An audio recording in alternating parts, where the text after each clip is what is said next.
नमस्कार, जय हिंद, जय श्री राम दोस्तों। शिवम चौधरी ऑफिशियल में आप सबका स्वागत है। आगे बढ़ने से पहले आप सबसे रिक्वेस्ट है, वीडियो को लाइक कीजिए, चैनल को सब्सक्राइब कीजिए और शेयर करना मत भूलिएगा। मल्लिकार्जुन खड़गे का एक बयान आया कि अगले 6 महीने के अंदर जो प्रधानमंत्री नरेंद्र मोदी की सरकार है वो गिरने वाली है। उसके बाद उसे पवन खेड़ा दोहराते हैं, उसके बाद राहुल गांधी उस चीज को दोहराते हैं और उसके बाद जो पूरा का पूरा कांग्रेसी इकोसिस्टम है और खासकर उससे जो समर्थित मीडिया है वो अब इस चीज को जिस तरीके से बल दे रहा है, जिस तरीके से इस नैरेटिव को आगे ले जा रहा है, ऐसा लग रहा है कि इस बार उनकी तैयारी बड़ी है। देखिए, जो खबरें निकल कर आ रही हैं, जो चीजें समझ आ रही हैं, उसके हिसाब से जो वेस्टर्न एजेंसीज हैं उनका एक प्रोजेक्ट है कि अगले 12 महीने के अंदर किसी भी तरीके से भारत के अंदर सत्ता परिवर्तन करना है। क्योंकि जब 2014 में प्रधानमंत्री नरेंद्र मोदी जीत कर आते हैं तो उनका लगता है कि ठीक है, मोदी जीत गए। 2019 में वापस से जब प्रधानमंत्री नरेंद्र मोदी एक बड़े मार्जिन के साथ जीत कर आते हैं तो उन्हें लगता है कि जैसे डोनाल्ड ट्रंप का तुक्का लग गया था ना, कि शायद मोदी जी का भी वही तुक्का लगा है और प्रधानमंत्री नरेंद्र मोदी भी उसी तरीके से जीत कर आए हैं। लेकिन जब 2024 तक आते आते उन्हें यह समझ आ गया कि प्रधानमंत्री की जो ये जीत है ये तुक्का नहीं है, ये अनायास ही नहीं हो रही है। जिस तरीके से वो अपना ग्राउंड वर्क लेकर चल रहे हैं, जिस तरीके से वो काम कर रहे हैं, प्रधानमंत्री नरेंद्र मोदी और उनकी सरकार यहां रहने के लिए आई है लंबे समय तक। और उसके बाद लगभग एक पंचवर्षीय योजना की तरह लगातार धड़ाधड़ आंदोलन लॉन्च होते रहे, हर साल कुछ नया। किसान आंदोलन, छात्र आंदोलन, SC ST का आंदोलन, CA NRC का आंदोलन, ये चलता रहा कि किसी भी तरीके से जो डिस्टेबलाइजेशन है वो बना रहे। और 2024 आते आते वो चुनाव के इंटरफेरेंस तक पहुंच गया। आपको ध्यान होगा जब प्रधानमंत्री नरेंद्र मोदी एक इंटरव्यू दे रहे थे चुनाव से पहले तो उन्होंने कहा था कि दुनिया सिर्फ नजर नहीं रख रही है भारत के चुनाव पर, वो उसको इन्फ्लुएंस करने का भी प्रयास कर रही है। तो और चुनाव के दौरान ही एक रिजीम चेंज एक्सपर्ट है अमेरिका का, डोनाल्ड लू, बहुत सारे देशों में, जो बांग्लादेश में हुआ ना, वो उसी की एक तरीके से कराधारा था। वो भारत आता है, क्या करने आया था चुनाव के दौरान, चुनाव से एन वक्त पहले, और वो भारत आता है तो वो तमिलनाडु जाता है और वहां जाकर ये नहीं कहता कि हम भारत और अमेरिका के बेहतर रिलेशन चाहते हैं, वो ये कहता है कि हम तमिलनाडु और अमेरिका के बेहतर रिलेशन चाहते हैं। और 2024 के चुनाव में आप उस रिजल्ट को देखते हैं कि किस तरीके से अगर भगवान जगन्नाथ की कृपा ना होती तो ये सरकार रिपीट नहीं हो रही थी। और जब सरकार रिपीट हो जाती है उसके बाद भी निरंतर प्रयास चलते हैं। आज बात होगी कम से कम 6 से 7 बड़े जो ऑपरेशन चल रहे हैं भारत के अंदर अलग अलग जगह पर, कि किस तरीके से कोऑर्डिनेटेड तरीके से एक बड़ा आंदोलन खड़ा किया जा सके, एक बड़ा केओस खड़ा किया जा सके। क्योंकि अब तक जितने प्रयास हुए हैं वो एक खास जगह कॉन्सेंट्रेटेड थे। किसान आंदोलन हुआ, 2.5 राज्य से आगे नहीं बढ़ा।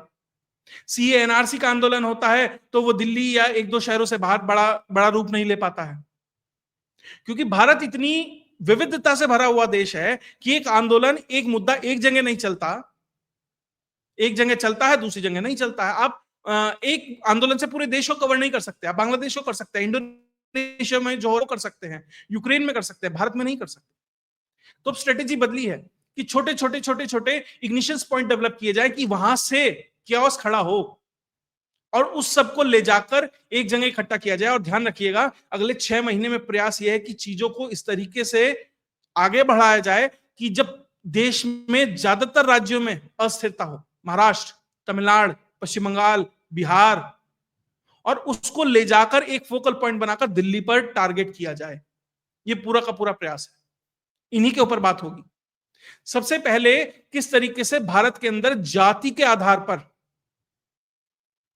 देश में एक तरीके से अस्थिरता क्रिएट किए जाए, ये अंदर और बाहर दोनों तरफ से प्रयास हो रहा है।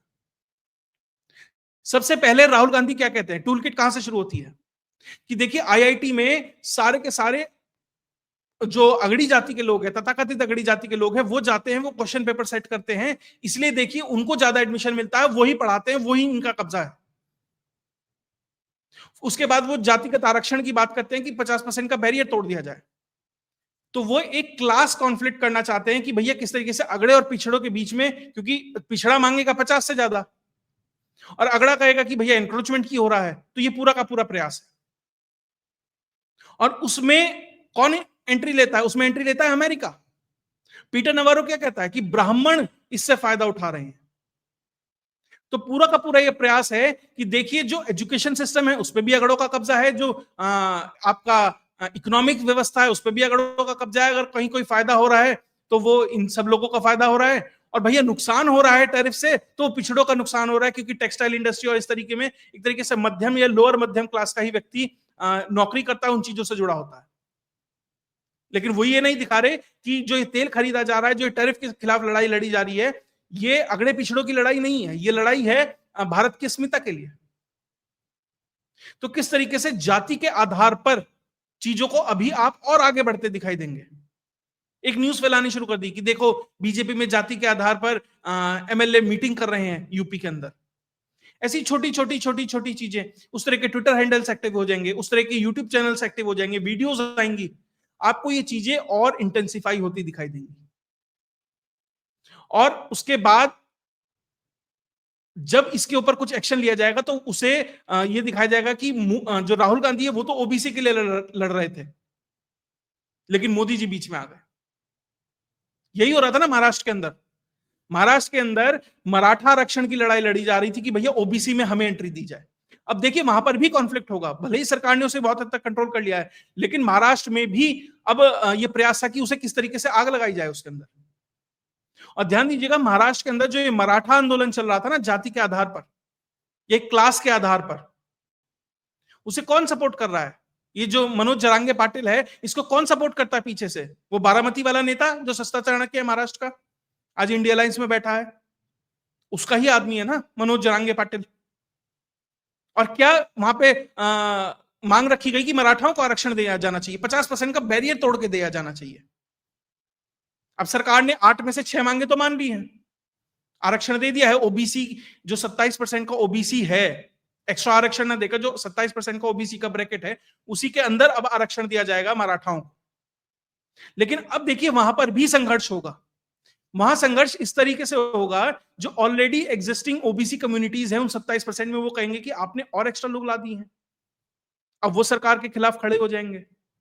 जब वो सरकार के खिलाफ खड़े हो जाएंगे, ओबीसी का मोर्चा लेकर, ओबीसी का बैनर लेकर जब वो बाहर निकलेंगे, तो राहुल गांधी कहेगा कि देखिए सरकार तो ओबीसी विरोधी है। वो ये नहीं बताएगा कि क्या खेल हुआ और किस तरीके से ये सब किया गया, लेकिन वो इस तरीके से इसे प्रोजेक्ट करेगा।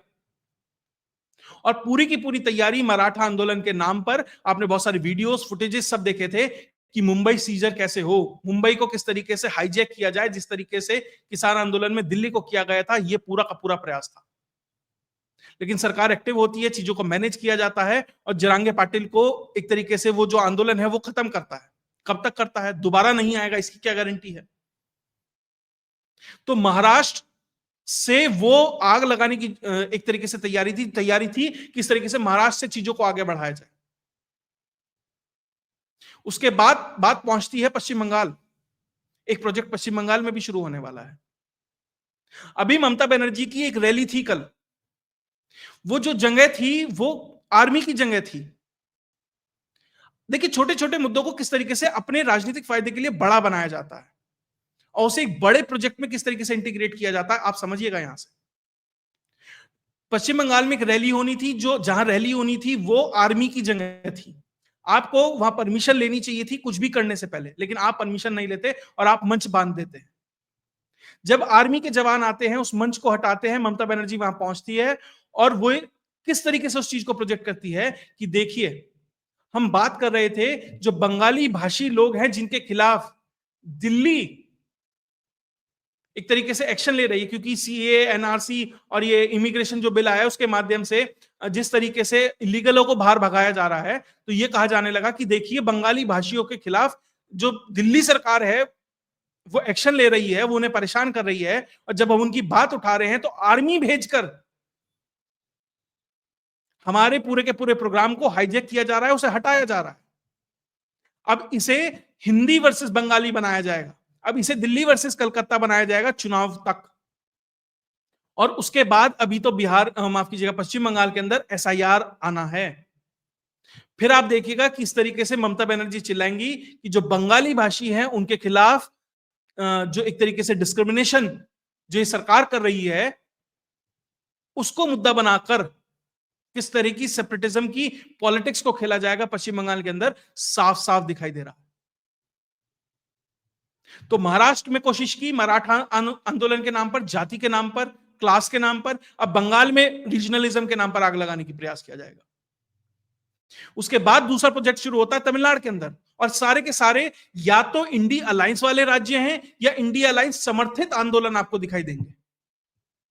और ये सारी चीजें एक साथ इतनी कोऑर्डिनेटेड होकर चलती हैं, ये कोई एक तरीके से कह सकते हैं कि कोइंसिडेंस नहीं हो सकता। और जुडिशरी में इसमें बहुत महत्वपूर्ण रोल निभा रही है।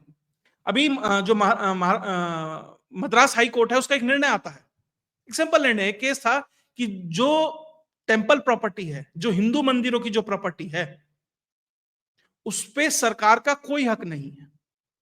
वो जो डेटी की प्रॉपर्टी है, वो देवी या जो देवता उस मंदिर के अंदर विराजमान है, वो उसकी प्रॉपर्टी है। और होता भी यही है, जब आप एक मंदिर बनाते हैं तो एक ट्रस्ट रजिस्टर करते हैं, वो ट्रस्ट की प्रेमाइसिस है, उसमें जो कुछ आएगा वो ट्रस्ट की प्रॉपर्टी होगी। लेकिन जिस तरीके से मंदिरों पे कब्जा करके जो सरकारें पैसा उगाही कर लेती हैं, मद्रास हाईकोर्ट ने कहा ये नहीं चलेगा। उसके बाद इस चीज को क्या एंगल दिया गया, तमिलनाडु की सरकार ये कह रही है कि हम पूरे के पूरे तमिलनाडु के अंदर प्रदर्शन करेंगे, क्योंकि उत्तर भारतीय बीजेपी समर्थित हिंदूवादी सरकार के कहने पे ये सब कुछ हो रहा है। वहां पर भी रीजनलिज्म का फैक्टर, मतलब निर्णय दिया मद्रास हाई कोर्ट ने, एक स्पेसिफिक केस का मुद्दा था। लेकिन अब इस चीज को, क्योंकि चुनाव आने वाले हैं, तो आप देखिएगा किस तरीके से हवा दी जाएगी कि स्टेट को एंक्रोचमेंट किया जा रहा है, स्टेट की पावर्स को एंक्रोच किया जा रहा है, स्टेट को काम नहीं करने दिया जा रहा, तमिलनाडु के लोगों को काम नहीं करने नहीं दिया जा रहा। अब उत्तर भारत की भारतीय जनता पार्टी हमारे ऊपर कब्जा कर रही है, ये पूरा प्रयास होगा। तो उत्तर से लेकर दक्षिण, दक्षिण से लेकर पश्चिम, हर जगह पूरा का पूरा प्रयास है। उसके बाद बात चल रही है ऑपरेशन 37 की, कि जो वो एजेंसीज हैं वो ये पूरा प्रयास कर रही हैं कि भारतीय जनता पार्टी के अंदर से 37 कहा जा रहा है ऐसे सांसद चिन्हित किए गए हैं कि जो जिनको एक तरीके से सरकार के खिलाफ बदला जा सकता है, सरकार से समर्थन लिया जा सकता है, क्योंकि शायद उन एजेंसीज के पास कुछ ऐसा है जो इनके राजनीतिक जीवन को हैम्पर कर सकता है, पब्लिक जीवन को हैम्पर कर सकता है। हर जगह हर तरह का व्यक्ति होता है, हर जगह सब ईमानदार हो जरूरी नहीं है। और उसी चीज का फायदा उठाकर ऑपरेशन 37 लॉन्च किया गया। और इसमें एक बड़े नेताजी हैं जिनका खुद का बहुत मन है कि मैं प्रधानमंत्री बन जाऊं, कहा जा रहा है कि उनके माध्यम से ये चीजें आगे बढ़ाई जा रही हैं। अब देखते हैं इसमें क्या क्या निकल के आता है, लेकिन मल्टीपल फ्रंट्स पर चीजें चल रही हैं। अमेरिका किस तरीके से दबाव बना रहा है भारत के ऊपर, महाराष्ट्र है, बंगाल है, तमिलनाडु है, उसके बाद ऑपरेशन 37 है। आप देखिए सारे एक इन सिंक चल रहे हैं।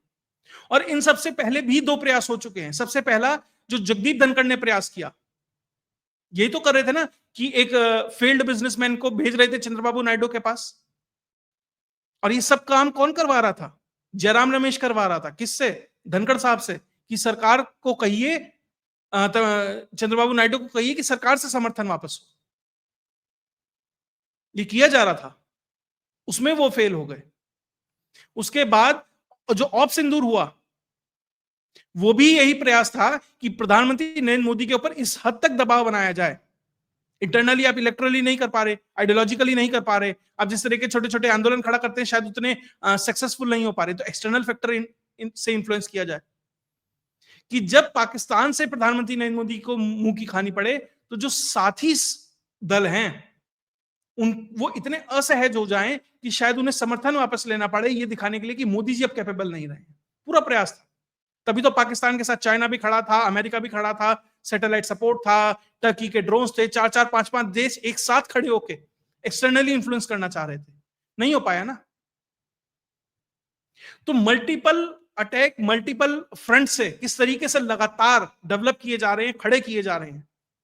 देखिए आप आइसोलेशन में देखेंगे, ठीक है, महाराष्ट्र में कुछ हो रहा होगा, तमिलनाडु में कुछ हो रहा होगा, बंगाल में कुछ हो रहा होगा, पाकिस्तान में कुछ हो रहा है, अमेरिका में कुछ, आप अलग अलग देखेंगे तो अलग अलग है। लेकिन आप एक संगठित रूप से, एक कोऑर्डिनेटेड तरीके से देखेंगे तो सब कुछ एक ही दिशा में जाता है, और सब हर जगह एक ही चीज उठाते हैं कि मोदी सरकार गिरनी चाहिए। मतलब आपको अपनी मांग माननी है, अपनी मांग मानिए। आपको लगता है कि मुझे ये मिलना चाहिए, उसके लिए आप पीसफुल प्रोटेस्ट कीजिए, पीसफुल तरीके से अपनी बात मांगिए, कोर्ट में जाइए। लेकिन हर एक का एक ही कंक्लूजन हो कि नहीं सरकार गिरेगी तो मेरी प्रॉब्लम का समाधान होगा, तो यही होगा। एक और चीज चल रही थी कि किस तरीके से सरकार के जो मंत्री हैं उनका नाम खराब किया जाए।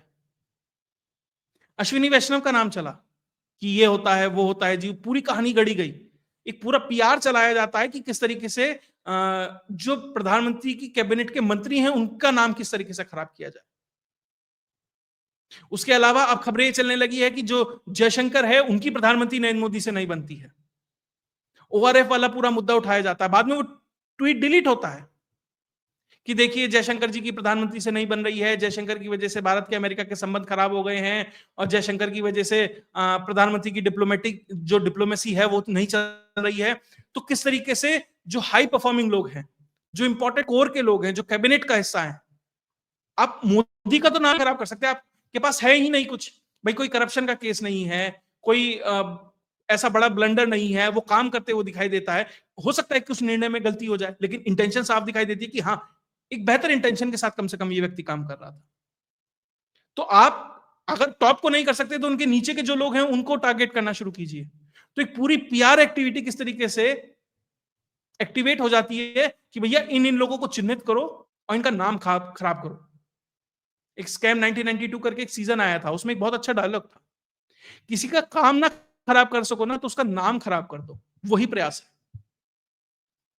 तो ये प्रयास भी समानांतर रूप से भारत के अंदर चल रहा है। इसके अलावा छात्र आंदोलन, देखिए भारत में जितने बड़े आंदोलन हुए उसमें छात्रों का एक बहुत बड़ा रोल है। प्रयास पूरा किया गया है, पहले नीट के माध्यम से, पेपर लीक के माध्यम से, बहुत सारी चीजें हैं। मैं ये नहीं कह रहा कि सरकार ने कोई गलती नहीं की, सरकार की गलतियां नहीं है, निश्चित तौर पर है। अभी जो एसएससी वाला प्रकरण चल रहा है, मैं खुल के कहता हूं कि सरकार को एसएससी वाली चीजों को सुलझाना चाहिए, नहीं लटकाना चाहिए, उसे बेहतर तरीके से रिजॉल्व करना चाहिए। आप सही समय पे एग्जाम कराए, सही समय पे उसका रिजल्ट आए, सही तरीके से उसका रिजल्ट आए, जो भी डिस्क्रिपेंसी क्वेश्चन पेपर के अंदर है, जिस भी तरीके से है, क्योंकि लाखों लोग नहीं, लाखों परिवारों का जीवन उन नौकरियों पे, उन चीजों पर टिका हुआ है। लेकिन उसे किस तरीके से रिजीम चेंज के लिए ऑपरेशन के तौर पर इस्तेमाल किया जा सकता है, ये भली बात एजेंसियां जानती हैं कि स्टूडेंट पावर क्या होती है। उसी का इस्तेमाल कर कर बांग्लादेश में सत्ता बदली है, उसी का इस्तेमाल कर कर यूक्रेन में हुआ है, उसी का इस्तेमाल कर कर दुनिया के अलग अलग देशों में ये कांड किए गए हैं। और वही प्रयास है कि इन छात्रों का इस्तेमाल किया जाए। तो ये सरकार की जिम्मेदारी बनती है कि चीजों को जल्दी रिजॉल्व किया जाए। आप जितना लटकाएंगे ना उतना बाद में कंटेन करना मुश्किल हो जाएगा। तो ये बहुत सारे ऐसे प्रोग्राम हैं, बहुत सारी ऐसी चीजें चल रही हैं। अमेरिका, ऑप सिंदूर, धनखड़, महाराष्ट्र, पश्चिम बंगाल, तमिलनाडु, मंत्रियों का नाम खराब करना, किसान छात्र आंदोलन, ये सब प्रयास हैं और धीरे धीरे धीरे धीरे इन्हें पकाया जा रहा है, धीरे धीरे इन्हें उठाया जाएगा। और ध्यान दीजिएगा, देश में ज्यादातर आंदोलन आपको ना अक्टूबर, नवंबर, दिसंबर, मतलब ये जो 6 महीने होते हैं ना, अक्टूबर से मार्च के बीच, इसी में आपको ज्यादा दिखाई देंगे। उसका कारण है बारिश नहीं होती है, ज्यादा गर्मी नहीं होती है, तो आपको क्राउड को मोबिलाइज करना, क्राउड को ग्राउंड पे लाना ज्यादा आसान होता है। क्योंकि बारिश होगी तो पब्लिक नहीं निकलेगी, ज्यादा गर्मी होगी तो पब्लिक नहीं निकलेगी। तो उस मौसम में आप नवंबर से देखिएगा, चीजें और ज्यादा तेजी से आपको तेजी से चलती दिखाई देंगी। अभी राहुल गांधी कह रहे थे ना कि मैं एक एच बॉम्ब गिरूंगा, या तो जहां तक मेरी जानकारी निकल के आ रही है, या तो वो बनारस से रिलेटेड कुछ जानकारी लेके आएंगे, वही फर्जी कुक्ड चीजें लेके आएंगे, या हरियाणा से रिलेटेड। अब ये प्रयास होगा कि किस तरीके से प्रधानमंत्री नरेंद्र मोदी के खुद के इलेक्शन की लेजिटिमेसी को सवाल उठाया जाए। और अभी ये सब चीजें और तेजी से, और बहुत सारी चीजें जो टूल किट है उसमें से निकल के आएंगी। साथ ही जो बॉर्डर है उस पर भी ध्यान रखिएगा। शांत है इसका मतलब ये नहीं है कि कुछ नहीं होगा। और अगर मैं थोड़ा सा स्पिरिचुअली भी बोलूं, जब पिछली बार एक खबर आई थी कि जगन्नाथ जी का जो मंदिर है उसके ऊपर जो ध्वज लहराता उसे एक चील लेकर चली गई थी, उसके बाद पहलगाम हो गया था, दोबारा से लेके वही घटना दोबारा हुई है। तो भारत को किसी और बड़ी इवेंचुअलिटी के लिए भी तैयार रहना चाहिए, किसी और बड़ी घटना के लिए भी तैयार रहना चाहिए। वो किसी राज्य से आएगा, वो बाहर से आएगा, वो बॉर्डर से होगा, वो दिल्ली में होगा, कहां होगा, कैसे होगा, ये तो समय बताएगा। लेकिन ध्यान दीजिएगा, धीरे धीरे धीरे धीरे चीजों को तैयार किया जा रहा है। इसलिए सरकार इमिग्रेशन बिल को नोटिफाई कर रही है कि बहुत सारे ऐसे लोग अब भारत में आने की संभावना है जो चाहेंगे कि इन चीजों को फास्ट ट्रैक किया जाए। जैसे हमें याद है कि एक व्यक्ति मणिपुर में दिखा था, किस तरीके से वो एक्स कमांडो था यूएस का, वहां जाकर किस तरीके से कुकियों को ट्रेन कर रहा था, सब कुछ कर रहा था, बाद में वो नेपाल से गिरफ्तार हुआ था। तो ऐसे बहुत से लोग हैं जो प्रयास करेंगे इन्फिल्ट्रेट करने का, ताकि यहां पर एज ए ऑपरेटिव काम किया जा सके, चीजों को कोऑर्डिनेट किया जा सके। तो उनको पकड़ना, उन सबको कंटेन करना, उस सब के लिए बहुत सारी चीजें चाहिए। सरकार के स्तर पर जिस तरीके से काम चल रहा है और हर चीज को नजरअंदाज किए बिना हर चीज पर नजर रखी जा रही है, इसलिए तो महाराष्ट्र वाले को भी अब निपटा दिया गया है। बंगाल में भी प्रोजेक्ट शुरू होने वाला है। बिहार का चुनाव होते ही बिहार भी अपेक्षाकृत रूप से शांत हो जाएगा। लेकिन प्रयास हर जगह से खड़ा करने का प्रयास है कि कहीं कहीं से तो कुछ ऐसा हाथ लग जाए। बहुत सारी दुकानें खोल दी ना, कोई सी तो चलेगी, कहीं से तो कुछ निकलेगा कि सरकार, क्योंकि 15 साल तक गांधी परिवार प्रत्यक्ष रूप से सत्ता से बाहर कभी नहीं रहा। बीच में आते जाते रहे, या सोनिया गांधी ने अपने लोगों को बना दिया, कांग्रेस की सरकार रही, कुछ भी रहा, 15 साल तक सत्ता से बाहर कांग्रेस नहीं रही है। और दिक्कत क्या है ना, 15 साल के बाद की भी गारंटी नहीं है कि 20 साल हो जाए, 25 साल हो जाए। वही फ्रस्ट्रेशन अब इस चरम सीमा पर पहुंच गई है कि सरकार रहे ना रहे, देश रहे ना रहे, बस सत्ता आनी चाहिए, और उस स्तर पर अब चीजें जाती दिखाई दे रही हैं। खैर, जो भी होगा, हमारा काम तो डॉट्स कनेक्ट करना है, कहां कहां क्या क्या चीजें चल रही हैं वो आपके सामने रखना है। अब जो भी होगा, इसके ऊपर जो भी खबरें आती रहेंगी आपके साथ साझा करते रहेंगे। अगर आपको ये वीडियो विश्लेषण अच्छा लगा तो वीडियो को लाइक कीजिए, चैनल को सब्सक्राइब कीजिए और शेयर करना मत भूलिएगा। जय हिंद, जय भारत।